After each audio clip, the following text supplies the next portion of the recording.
never know. Monty Williams likes going pretty deep rotations. It seems like it's 14, 15 deep most nights. It's kind of crazy. I did want to. Yeah, I do want to transition into the second trade that the Pistons made, and that was Monte Morris, which I was kind of surprised by.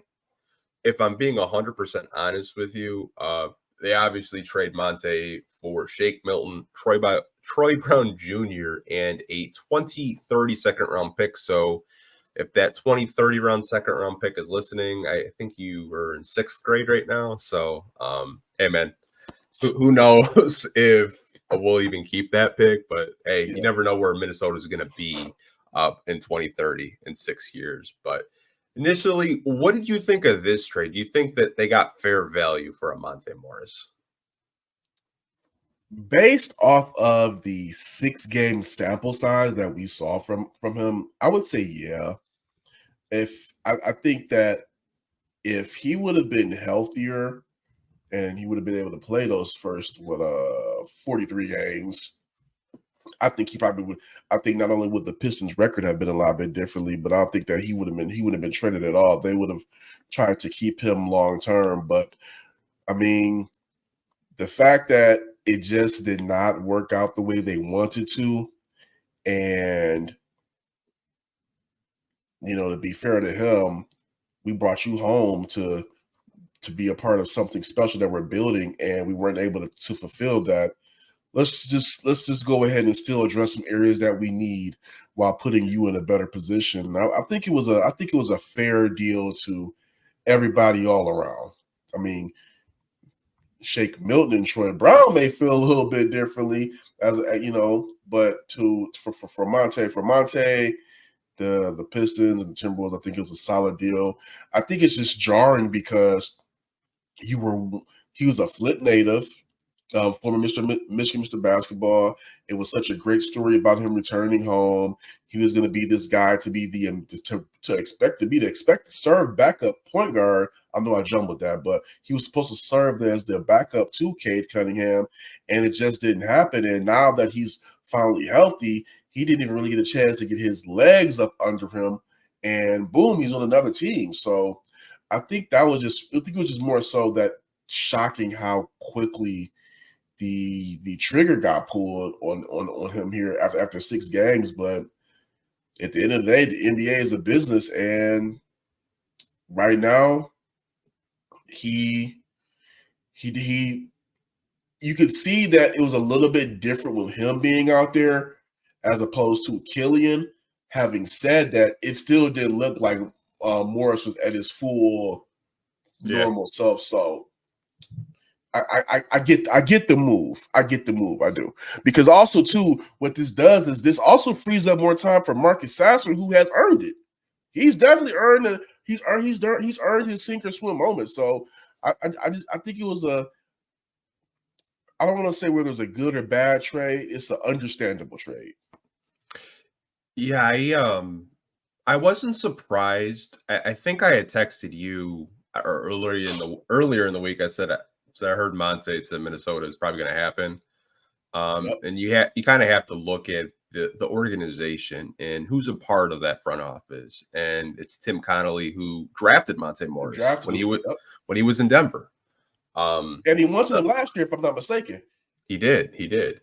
So they even tried to make a trade. I learned this week with the Wizards, and the Wizards weren't interested. Obviously, the Pistons traded second for him, and they get him. And you're getting 2 guys that, at the end of the day, are NBA players. Troy Brown Jr. I think is a huge upgrade over Isaiah Livers.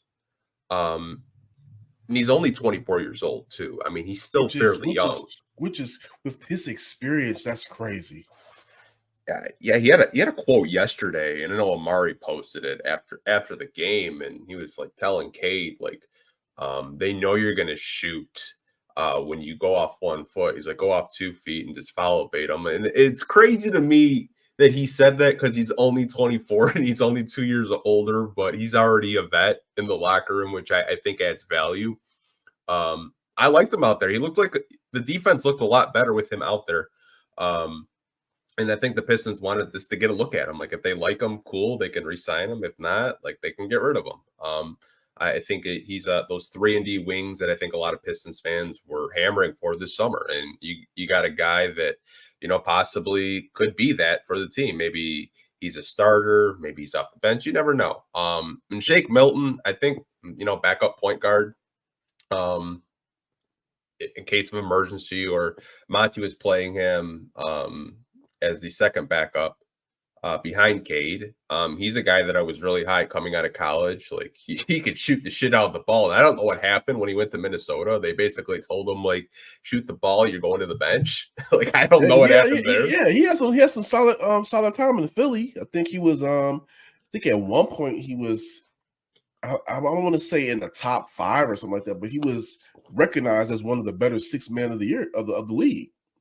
Yeah, I mean, he's a guy, like, I think both of these guys are just going to get, a fresh start, more opportunities. And I think you can kind of evaluate if you want to have them on your team long term. And I just want to say, like, this move to me was just a marginal move. And I think a lot of the moves were very marginal. There wasn't, like, a quarter. Like, this deadline to me, I thought was one of the most quietest deadlines in terms of star movement. Like, there wasn't really, like, Kyrie Irving trade like last year, or like James Harden to the, like, to Brooklyn. Like, it was pretty quiet, in my opinion. I don't think anybody. I think right now we're seeing the NBA, and this is just my opinion. I think we're seeing the NBA with so much parity that I don't think anybody was really interested in helping anybody else. I mean, before, some guys, they'll just be like, all right, you'll see some crazy stuff at the deadline before where it's just like a superstar's going to a team and like, why the heck did they give him them?